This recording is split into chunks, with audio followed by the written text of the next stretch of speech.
Olá, bem-vindo ao Clube do Livro São Paulo Apóstolo para mais um momento de leitura. Hoje é dia 9 de novembro. Meu nome é Andréia, criei o canal Clube do Livro São Paulo Apóstolo para que a gente possa ler livros. Você que não tem condições, às vezes, de parar em função até do seu trabalho ou por falta de paciência, a gente sabe que hoje as pessoas elas andam meio que agoniadas, né? E aí elas não conseguem parar nem para rezar o Ave Maria, que diária parar, tipo 15, 20 minutos para ler um livro. Então eu estou lendo livros aqui no canal, eu já li A Vida Intelectual, escrito pelo Padre Sertilanges, e agora nós estamos aqui, né, mostrando para vocês, aqui, tá na tela, o livro Infiltrados, a trama para destruir a Igreja Católica a partir de dentro, escrito pelo Taylor Marshall. E hoje nós vamos ler o capítulo número 31.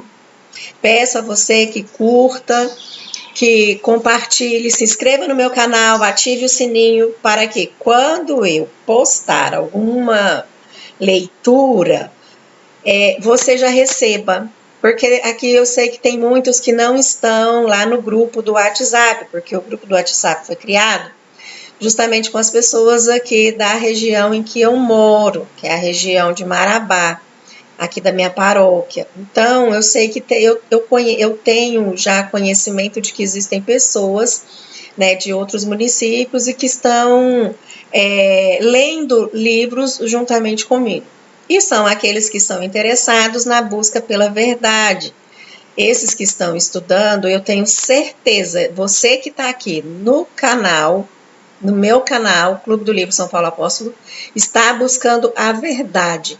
E se tem uma coisa que eu tenho certeza, né, e que eu estou seguindo aquilo que Cristo ensinou, é que busqueis a verdade e a verdade vos libertará.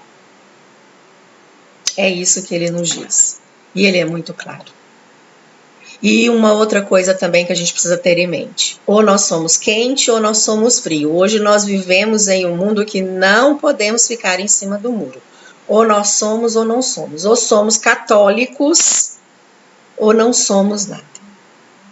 Porque qualquer coisa ali no meio termo, ele vomitará.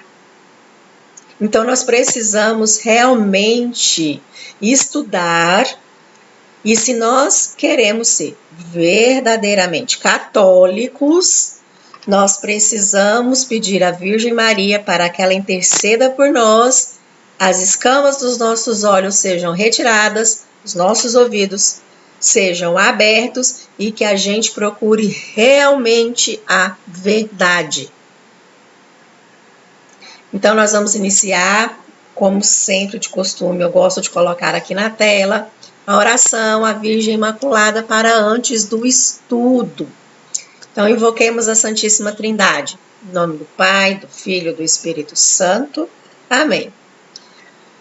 Debaixo do vosso patrocínio, ó Mãe diletíssima, e invocando o mistério da vossa Imaculada Conceição, quero prosseguir os meus estudos e trabalhos literários e protesto fazê-lo principalmente a fim de servir melhor para propagar a honra divina e o vosso culto. Rogo-vos, pois, Mãe amantíssima, sede da sabedoria, que favoreçais benignos meus trabalhos, e eu de boa vontade piedosamente vos prometo o que é justo, todo o bem que me provier dos meus estudos, hei de atribuí-lo inteiramente à vossa intercessão diante de Deus. Amém. Então tá aqui o capítulo número 31, que nós vamos ler, a infiltração e a eleição do Papa Francisco. Bom, aí eu já vou fazer uma interrogação aqui, né? A infiltração e a eleição do Papa Francisco. Se a Igreja Católica já começou a ser infiltrada muito antes do Concílio do Vaticano II, né? Então a gente já sabe que isso daí já estava dentro há muito tempo, né? O tema lá da infiltração aqui com relação à eleição do Papa Francisco é totalmente subjetivo, na minha opinião. Mas vamos lá, porque o Taylor Marshall ele vai discorrer, né, e explicar aqui o que aconteceu realmente, né, nessa parte da história, né, do conclave.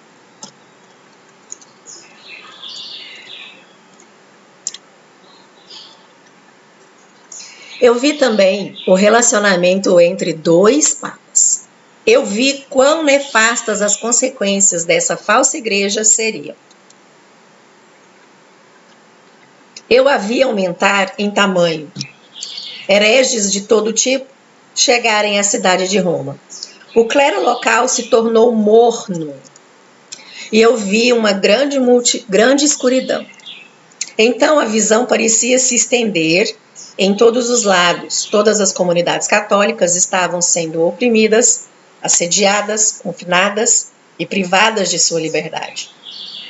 Eu vi muitas igrejas fechadas, grandes misérias em todo lugar, guerras e derramamento de sangue. Uma multidão selvagem e ignorante agiu de forma violenta. Mas não durou muito, uma vez que eu vi que a igreja de Pedro era enfraquecida por um plano desenvolvido pela seita secreta, maçons, ao passo que tempestades a estavam danificando. Mas eu vi também a ajuda vindo quando a angústia havia atingido o seu ápice. Eu vi novamente a Santa Virgem ascender sobre a igreja e espalhar seu manto. Santa Ana Catarina Emmerich, a locução de 13 de maio de 1820.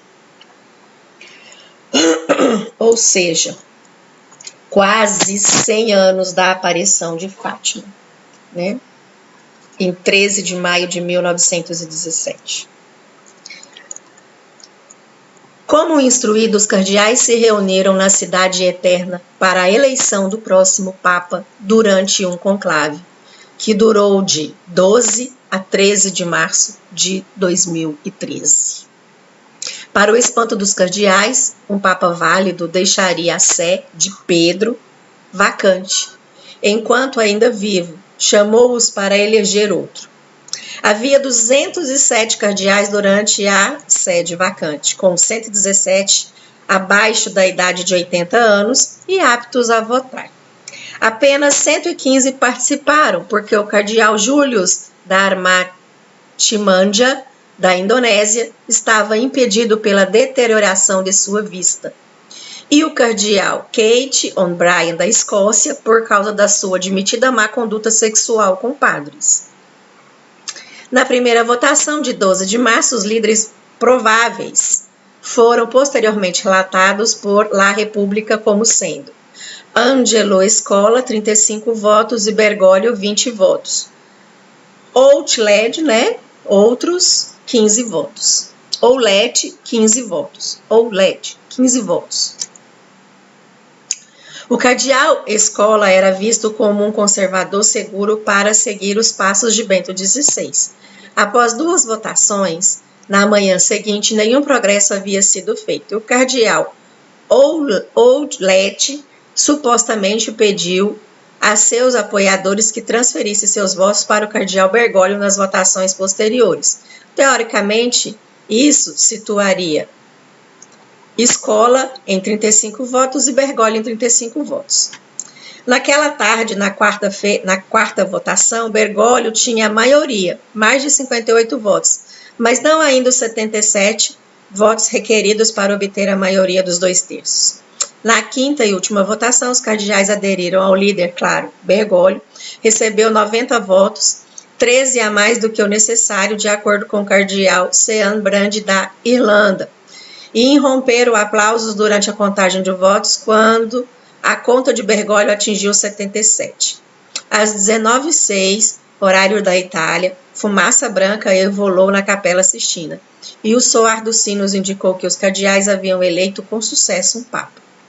Bergoglio apareceu sem cerimônia na sacada da Basílica de São Pedro como Papa Francisco. E, em uma aversão de papéis, ele pediu à multidão abaixo que orasse por ele. Parado perto dele estava o cardeal Daniels, o homem que admitira a existência de uma máfia para eleger Bergoglio. O cardeal Murphy O'Connor, também membro da máfia de St. Gallen, contou a La Stampa e a Independente que 4 anos de Bergoglio serão o suficiente para mudar as coisas.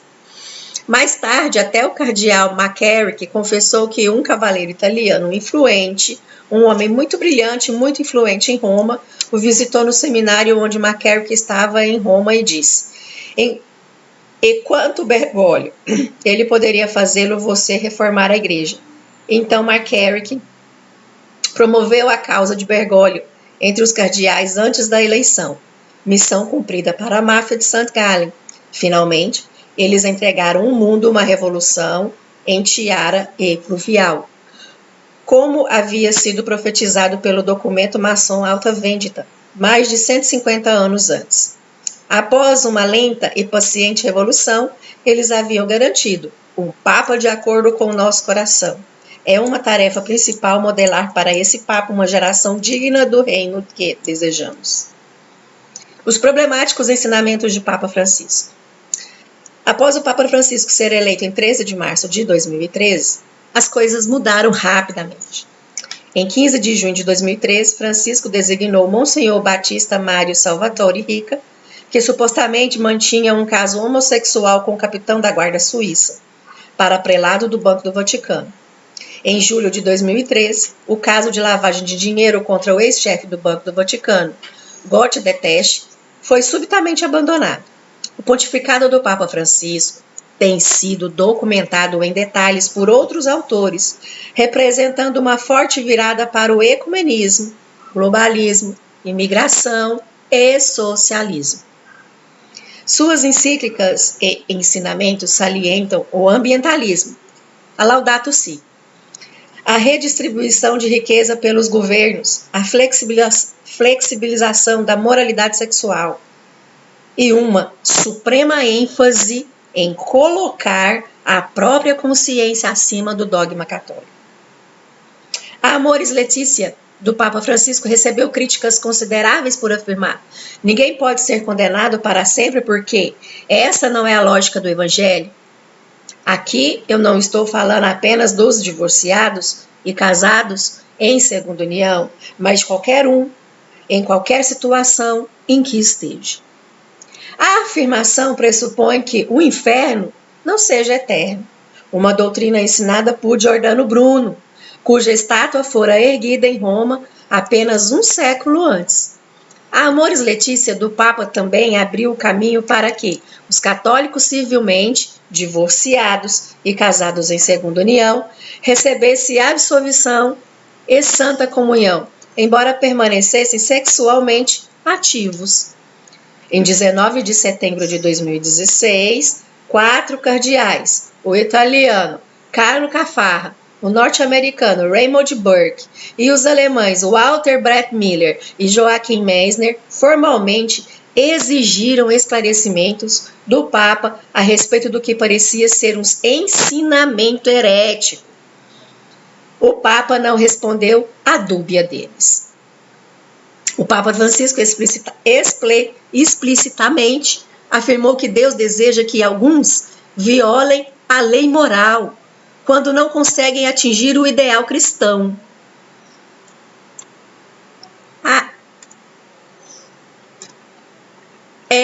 Eu já comentei aqui, né, no meu canal, que todas as heresias do passado, elas vêm sendo retornadas de uma outra forma. Eles foram configurando essas heresias do passado aos moldes dos dias de hoje. Tem uma coisa que o professor Evandro Pontes, ele levanta e é bem esclarecido nas aulas dele do curso do Vaticanismo, e se eu não me engano é na 8ª aula, o 8º vídeo, é no 8º ou no 9º vídeo, é quase um dos últimos vídeos que ele fala que o que acontece, né? O Concílio do Vaticano II, na realidade, foi um concílio adogmático. Então eles falam que não foi para definir nenhum dogma.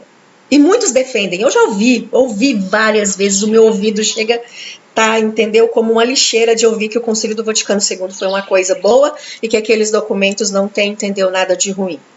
Inclusive, eu já falei para vocês que, né, a gente precisa realmente comprar, e está aqui na minha caixinha do desejo o livro realmente, né, com todos os documentos, né, escrito pelos papas no decorrer, né? Todas as bulas, as encíclicas, até chegar no Concílio do Vaticano II, que nós precisamos ler. E aí o Evandro Pontes, ele explica muito bem, embasado realmente em documentos papais, que realmente o Concílio do Vaticano II, ele não estipulou nenhum dogma. Porém, ele foi adogmático. Porque o que está acontecendo hoje? Eles estão problematizando aquele dogma para poder liberar o que a gente está vendo hoje dentro dessa igreja sinodal. Né? Dentro desse sínodo da sinodalidade, que a primeira etapa terminou agora, nesse último final de semana, e que já saiu um relatório prévio, né, diante do que eles já discutiram e que vão concluir o ano que vem.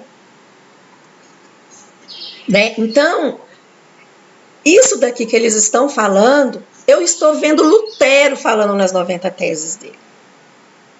Porque Lutero, o que ele fez? Ele simplesmente reformulou as heresias e jogou essas heresias no mundo, em que foi criado o protestantismo e todos os protestantes compraram as ideias, não é? A gente tem o quê? Religiões que dizem que Jesus não é Deus. Testemunha de Jeová. A Testemunha de Jeová não fala em Jesus Cristo. Jesus Cristo não é Deus.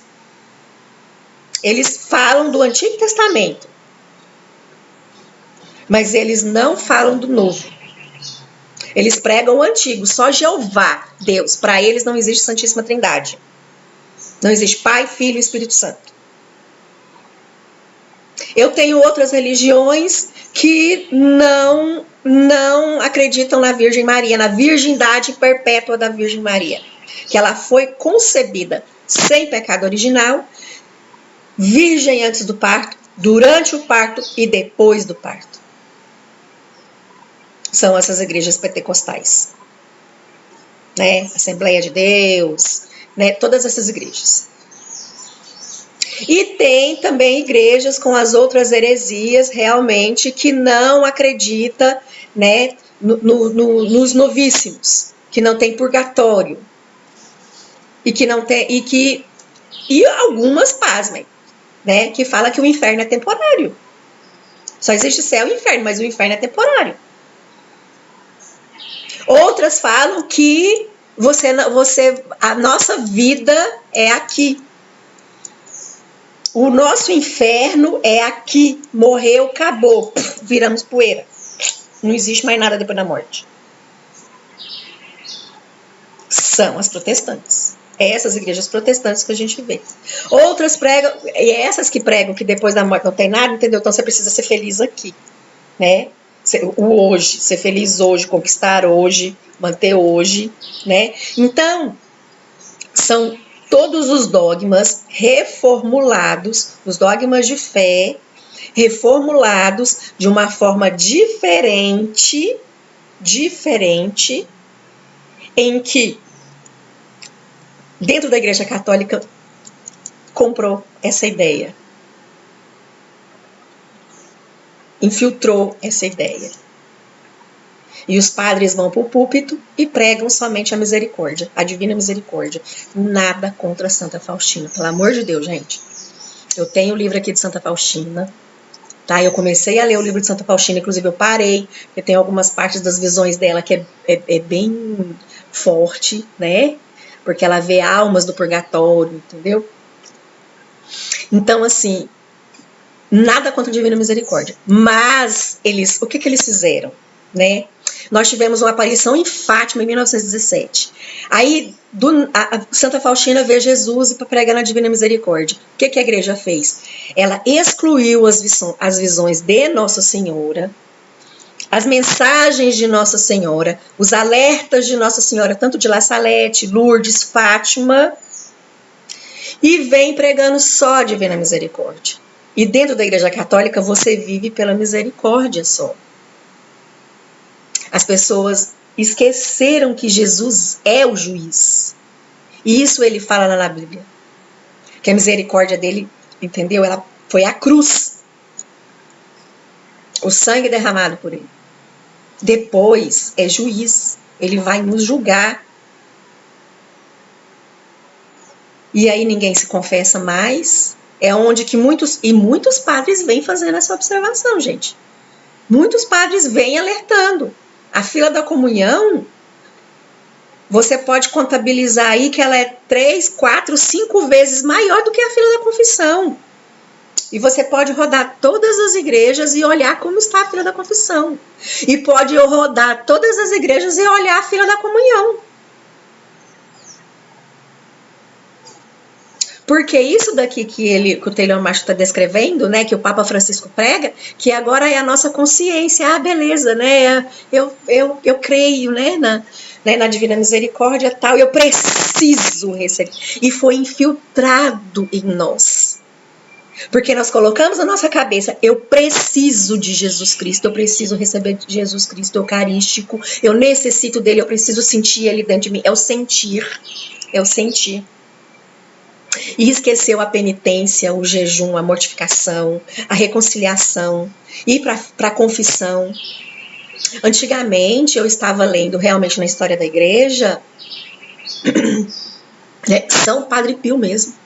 São Padre Pio era um que confessava e ele não dava Eucaristia para determinadas pessoas. Em muitos pecados, muitos, meus caros, a pessoa ficava um ano jejuando, se mortificando, se penitenciando para depois receber Jesus. Hoje a pessoa já sai da fila da confissão, já vai para a missa e já recebe Jesus Eucarístico. Foi colocado isso na nossa cabeça. E a gente acha que está fazendo certo. E olha o quanto que nós estamos cometendo de comunhões sacrílicas. Eu me pergunto quantas comunhões sacrílicas eu fiz. Porque antigamente só ia se receber Jesus Eucarístico quando tivesse uma contrição perfeita. Uma contrição perfeita.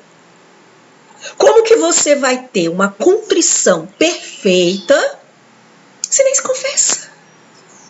Eu acredito na misericórdia, eu preciso entender de Jesus. E pasma, que eu já vi pessoas dando depoimento que tipo, ela olha para Jesus lá, ela vê luzinhas, entendeu? Gente, nada duvidando, porque eu sei que beleza, Deus pode se manifestar em nós? Pode. Deus pode nos dar uma visão? Pode. Mas não é a história dos santos, não, meus caros. Se lerem realmente a história de Santa Teresa d'Ávila, Santa Catarina de Sena, entendeu? Elas não tinham esse sentimento, não. Essa emoção, que é o que o povo vem pregando dentro da igreja. Aí você tem os movimentos e pastorais, né? Essas pastorais, ECC, SEGME, esse coisa de encontro de jovens, entendeu? Da juventude, e que eles vão pela emoção. Você percebe, não tem base, gente, você percebe, certo? Que você olha lá nos confessionários, não tem, os casais não estão lá na fila confessando.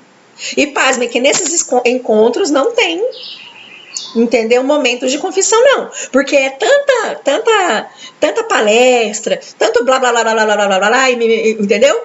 Que daí depois encerra com a missa, aí tá os casal tudo lá comungando. E aí ali a gente não sabe se tem segunda união, se tem casal maçom, se tem casal que vai em centro espírita. A gente não sabe, porque do jeito que ele tá falando aqui, é norma. E hoje, meus caros amigos do Clube do Livro São Paulo Apóstolo, nós precisamos realmente, agora, nesse momento, nos avaliar com relação à nossa contrição perfeita. Antigamente se davam penitências eram práticas, hoje você reza o terço, é penitência. Para mim, terço não é penitência. E isso um próprio padre falou para mim, André, eu não vou te dar a penitência de rezar terço, rosário, não, porque para você não é penitência. Eu falei assim, não. Você sabe disso que não é. Eu falei para ele, pro sacerdote. Eu falei assim, o senhor sabe que não é penitência para mim. Não é. O senhor me dá uma outra coisa, menos isso daí. E aí foi que ele me colocou uma ação para fazer. E antigamente era o que eles faziam, os padres davam ação. tinham as ações para fazer. E muitas ações dependiam de outras pessoas. Enquanto você não concluía aquela ação, você não ia receber Jesus Eucarístico. Agora, hoje está assim, você sai do confessionário e pasme que realmente eu tiro por mim. E eu me pergunto, meu Senhor, será que eu realmente estou contrita para recebê-lo? Não é duvidando da misericórdia, não é duvidando de que eu fui perdoada. Entendeu? Porque a fé de que eu fui perdoada é fato, mas é a minha alma. A minha alma está contrita, está verdadeiramente arrependida do ato que fiz, porque se eu estou verdadeiramente arrependido, eu não vou cometer mais aquele pecado. E não é o que acontece, porque acaba que a gente cai nos mesmos pecados. Então eu não tive uma contrição perfeita. Porque se eu cair naquele mesmo pecado, né, que era o que os santos se esforçavam, São Francisco de Assis, tem um filme belíssimo, eu creio que eu já falei aqui, do Francesco. Ele entra no lugar gelado, nu, ele arranca a roupa para não cometer pecado. Quando ele sente o pecado da carne, no filme mostra, ele arranca a roupa e entra naquela água gelada, para não cometer pecado. Santo Antônio rolava numa espinheira. Ele arrancava a roupa e pulava na espinheira, naquele monte de espinhos, contra os pecados da carne. Os santos, eles eram radicais. É por isso que Padre Paulo Ricardo, e isso eu guardo para mim, né? Isso que o Padre Paulo Ricardo sempre fala. O céu é para os radicais. O céu é para os radicais. Eu, André, estou tentando me utilizar dessa radicalidade. Mas quando você acaba tendo práticas dessa forma realmente de mortificação da carne, você é excluído do meio dos normais dessa igreja aqui que Bergoglio, né, criou. Né, essa igreja aqui misericordiosa. Essa igreja em que, entendeu, você pode acolher todo mundo e que está tudo normal com o seu pecado, do jeito que você é.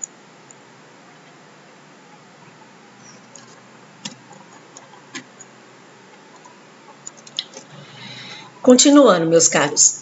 Ele também ensinou que Deus, divina e sabiamente, deseja a diversidade e a pluralidade de religiões, com a mesma vontade pela qual ele criou os seres humanos.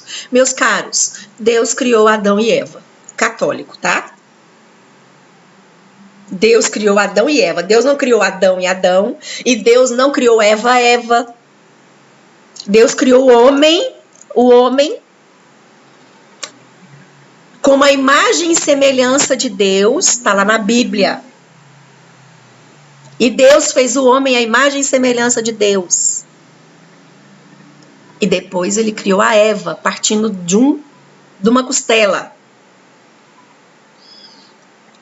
Além disso, o Papa Francisco apoiou o Plano das Nações Unidas para 2030, referente ao ambientalismo, direitos reprodutivos e controle populacional. Sua visão de mundo e sua filosofia são essencialmente aquelas de um membro oitocentista da Carbonari maçônica. São Pio X teria posto o Papa Francisco sobre a proibição do modernismo. Como podemos ter dois papas em contradição teológica? Papa Francisco na Amoris Laetitia, número 301, 303, 305, e notas em 329 e 351. Em Amoris Laetitia, número 303, o Papa Francisco afirma que um ato pecaminoso, enquanto mais generosa a resposta que pode ser dada a Deus, é o que o próprio Deus está pedindo. Isso insinua que Deus esteja pedindo um ato objetivamente pecaminoso que não corresponde objetivamente às demandas gerais do Evangelho. Alguns procuraram justificar essa linguagem apelando para São Tomás de Aquino, em Suma Teológica 1ª e 2ª, 19, artigo 5, onde se lê: mas quando a razão errante propõe algo como sendo comandado por Deus, e então desprezar o ditado da razão e desprezar o comando de Deus. Em Amores 303, porém, Francisco não fala da consciência, que erroneamente pensa que algo é exigido por Deus, e fala de algo que não corresponde objetivamente às demandas gerais do Evangelho. Então, de acordo com São Tomás, se um homem verdadeiramente pensa que ter 2 esposas é o que Deus exige, e ele se casa com 2 esposas, ele não é culpável. Se ele sabe, porém, que Deus exige a monogamia, e não obstante escolhe ter 2 esposas, ele não pode, como supõe Francisco, justificar isso como a mais generosa resposta possível no momento, dizendo que isso é o que Deus pede no momento, manter 2 esposas. Eu não sei se eu já falei aqui para vocês no Clube do Livro que eu já tive, né, eu fui casada por 20 anos e aí, né, separamos-nos. E essa experiência da separação, assim, para mim até hoje, né, eu fico me analisando. E é essa influência aqui que veio entrando dentro dos matrimônios. A partir de programas televisivos, a partir da convivência de pessoas que imaginam que isso daí, a minha consciência, não seja pecado, porque o importante é ser feliz. Né? A gente tem essa concepção de que nós nascemos para ser feliz. E não é isso. Nós temos que ter um entendimento e a concepção de que nós nascemos para amar a Deus. Nós nascemos para adorar a Deus. Nós nascemos para fazer a vontade de Deus. A liberdade pregada do Evangelho é a liberdade fora do mundo. A liberdade em Cristo Jesus. O Evangelho não é o liberté, fraternité, égalité. Não. Jesus não veio para igualar ninguém. Jesus não veio, você está entendendo, para libertar ninguém, entendeu? Disso, e eles fizeram o contrário, a liberdade da igreja, né? A liberdade do Evangelho, eles fizeram o contrário. E eu vivi um 2º relacionamento, e eu tive a oportunidade de conversar com um padre, e ele falou que o importante era eu ser feliz. Deus quer que você seja feliz. E eu fui ter esse diálogo com o sacerdote. Inclusive, depois eu fui criticada por uma outra pessoa, porque eu falei que ele tinha me absolvido, e ela falou, mas ele não poderia te absolver. Aí eu não conhecia, né, a doutrina realmente da Igreja Católica, eu estava iniciando, graças a Deus as escamas caíram. Mas ela falou assim, não, ele não poderia te absolver, porque isso é um casamento de 2ª união, e é uma relação de 2ª união, isso não pode acontecer. Mas é isso que acontece na igreja. Os casais de 2ª união vão lá, os padres conversam, absolvem, dizem para ele que o importante é ser feliz, e ele vai lá e recebe Jesus Eucarístico. É isso. Porque aconteceu isso comigo. E não foi uma vez. Até que eu consegui encontrar um verdadeiro sacerdote que me ensinou que era errado. Então é isso daqui que está na Amores Letícia. É normalizar os relacionamentos, e não é só os relacionamentos de 2ª união. Né? Aqui também está subjetivo a questão, né, de mesmo sexo. O importante é ser feliz.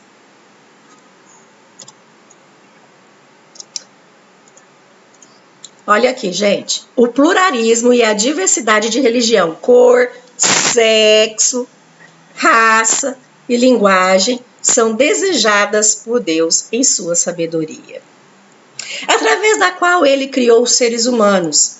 El pluralismo e la diversidad de religión, color, sexo, raza y lengua son expresión de una sabia voluntad divina con la que Dios creó a los seres humanos. Essa sabedoria divina é a fonte da qual o direito de liberdade de crença e o direito de ser diferente derivam. Portanto, o fato de que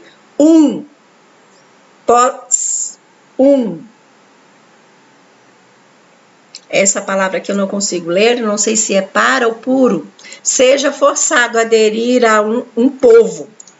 Um povo seja forçado a aderir a uma certa religião ou cultura deve ser rejeitado.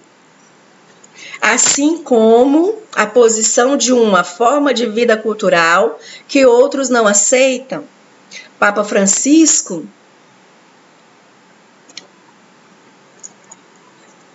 no documento, né? Documento on Humana Fraternity for World Peace and Living Together, em 5 de fevereiro de 2019. Ou seja, o que ele fala aqui é a respeito, né, que a gente não pode tentar converter ninguém. A gente não pode falar que a verdadeira igreja é católica. Nós não podemos falar que o caminho da salvação, o único caminho da salvação é pela igreja católica, porque é através dos sacramentos, né, através dos dogmas de fé, dos dogmas marianos. A gente não pode mais falar isso. Coisa que antigamente, antes, né, o que acontecia, né? Os jesuítas, quando vieram para o Brasil, foram para catequizar. Eles iniciaram o processo de catequese com os índios. E, pasme, a gente tem índios aí que se converteram ao catolicismo, tem histórias de índias que casaram com portugueses verdadeiramente católicas. Nós temos aqui um índio, San Juan Diego, né? Sou consagrada, né, a Virgem de Guadalupe. E Nossa Senhora apareceu para quem? Para um índio, San Juan Diego. San Juan Diego catequizou os índios ali, daquela comunidade indígena.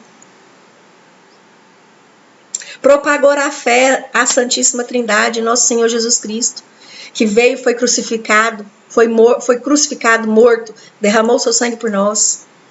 Ele nasceu, se fez carne através da Virgem Maria. Milhões se converteram, milhões de astecas se converteram. E hoje o Papa pede que nós não podemos fazer proselitismo. A palavra é proselitismo. Hoje a Igreja Católica, né, nós temos aí várias reservas indígenas, várias aqui que agora com esse governo já estão criando. Pasmem, não se pode entrar dentro da reserva. Aliás, a Igreja Católica não pode ir nenhum padre, nenhum bispo e nem os evangélicos, né? Porque eles fazem esse trabalho também de catequese, né? Mas eles também não podem entrar, não pode fazer doação, não pode fazer nada. Nada. Inclusive isso, tem um documentário dentro do Brasil Paralelo, que se chama Cortina de Fumaça. Recomendo a vocês assistirem esse documentário Cortina de Fumaça, para vocês verem. Então, hoje você não pode fazer proselitismo. Eu não posso chegar para um irmão, eu não posso chegar para minha irmã, que é protestante, e falar para ela, minha filha, mana, e ela é minha afilhada de confirmação, né, do batismo, da crisma. Eu não posso chegar para ela e falar para ela assim, a verdadeira igreja é a igreja católica. O único caminho de salvação é a igreja católica. Eu não posso falar isso para ela, porque eu estou fazendo proselitismo. Eu tenho que deixar ela do jeito que está. E isso vem entrando, né, como eu já falei em vídeos passados, que a gente foi cozinhado igual sapo. E aí a gente fica com essa coisa do respeito humano, porque eu vou falar e eu posso magoar, né? O item aqui 207. As observações do Papa Francisco aos participantes da Conferência Internacional, né, tá aqui o nome, organizado pelo Dicastério para a Promoção Integral do Desenvolvimento Humano. Gente, é uns nomes que eles colocam que não tem nada a ver com a Igreja Católica. E pelo Concílio Pontifício para o Diálogo Interreligioso, novo Salão Sinodal do Vaticano, em 8 de março de 2019, né, tá aqui. E aí nós temos agora o capítulo número 32, resolvendo a crise corrente, que é o que nós vamos ler no próximo encontro. E aí eu deixo aqui para vocês, gente, todos esses comentários que a gente teceu, né? 35 minutos de leitura e comentário, eu acho que já tá bom. Continuemos em oração e vamos pedir à Virgem Maria para que ela realmente nos dê essa sabedoria. E eu volto lá para os apóstolos. Quando Jesus, ele escolhe 72 e envia eles de 2 em 2 para evangelizar. E isso está lá em Atos dos Apóstolos, né? Quem não leu Atos dos Apóstolos, eu recomendo realmente ler Atos dos Apóstolos. Então, assim, você percebe que eles saíam, eles não sabiam nada. Quando Jesus envia eles para evangelizar, né? Que está lá nos evangelhos, né? Que ele escolheu 72 e depois eu sei que foi ficando só 12, porque uns perceberam que era muito pesado, né? Ter que falar a verdade. A verdade dói. Viver ela dói mais ainda.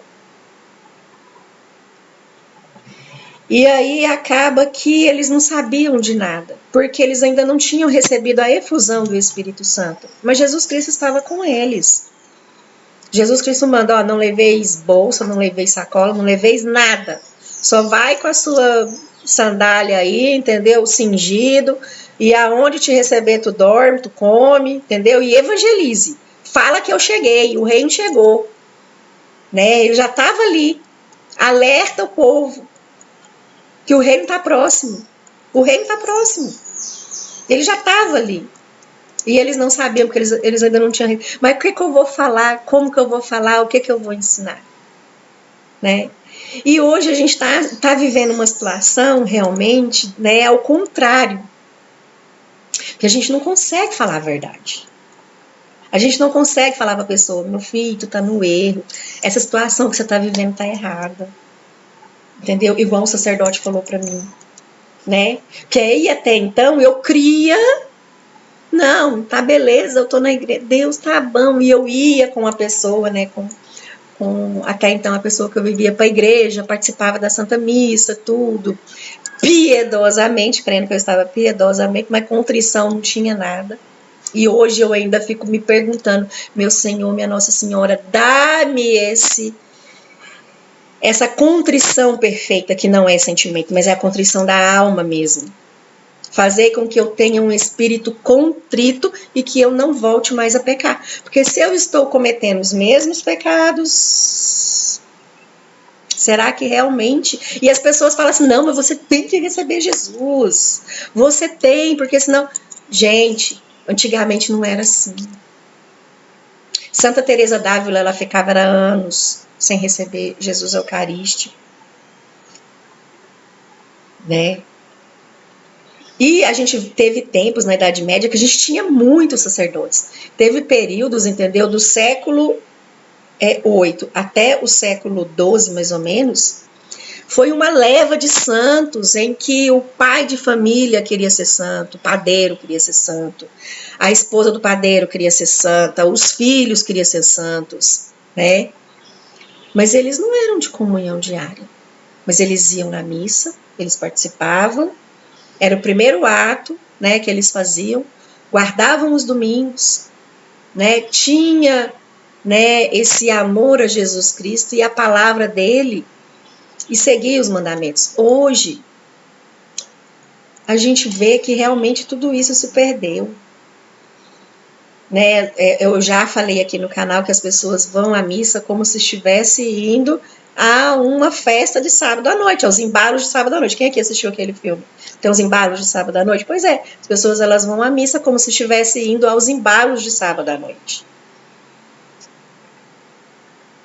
Então vamos rezar e pedir a Virgem Maria para que ela nos dê essa contrição perfeita, esse espírito contrito. Não é porque às vezes a gente duvida, entendeu, da misericórdia de Deus e do perdão dele ali, porque a gente sabe que no momento da confissão a gente está num tribunal. É o único tribunal na Terra que você entra culpado e você sai absolvido. Você já tem ali o seu julgamento na hora. E antigamente os padres não absolviam. Dependendo do pecado, ele fala assim, não, você vai fazer a penitência, vai fazer mortificação, você vai fazer jejum. E aí depois você volta aqui. Quando você tiver um espírito realmente contrito, arrependido do que você fez, aí eu te dou a absolvição. Não era nem para receber Jesus Cristo, não.